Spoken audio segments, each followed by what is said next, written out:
हे guys welcome to my mini vlog. मेरो भ्लगलाई लाइक अनि शेयर गरिदिनु होला, कपी लिंक पनि गरिदिनु होला, रिपोस्ट पनि गरिदिनु होला र लास्टसम्म हेरिदिनु होला। आज चाहिँ म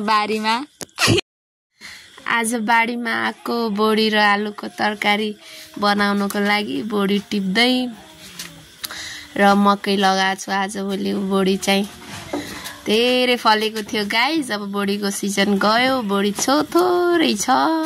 अनि हजुरहरुको गाउँमा चाहिँ कस्तो छ बोडी? हाम्रो यतातिर त ठिकै हुन्छ।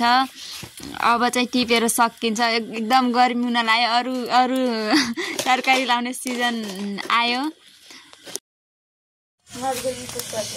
खुर्सानी पनि पुरा पानी परेर पुरै सुकिहाल्यो। अलि छ खुर्सानी।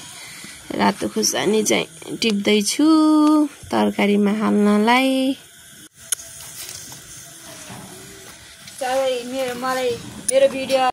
मेरो भिडियोलाई हेरिदिनु होला, सुनिदिनु होला गाइस साथीहरु, अनि शेयर गरिदिनु होला। बोडी चाहिँ अलि भए पानी चारे थिए, बोडी उम्रिहाल्यो, बर्खाको बोडी। अनि यता साइडमा मैले चाहिँ भिन्डी लगाएको छु।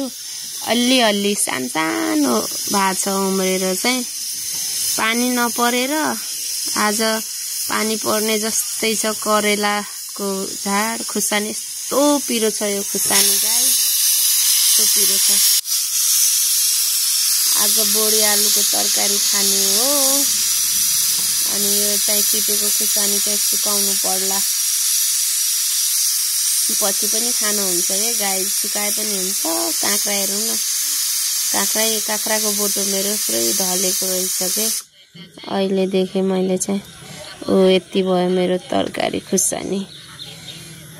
सुकेको बोडी छ, यसको चाहिँ दाल खानु पर्ने भयो गाइस। नेक्स्ट अर्को भिडियोमा बाई।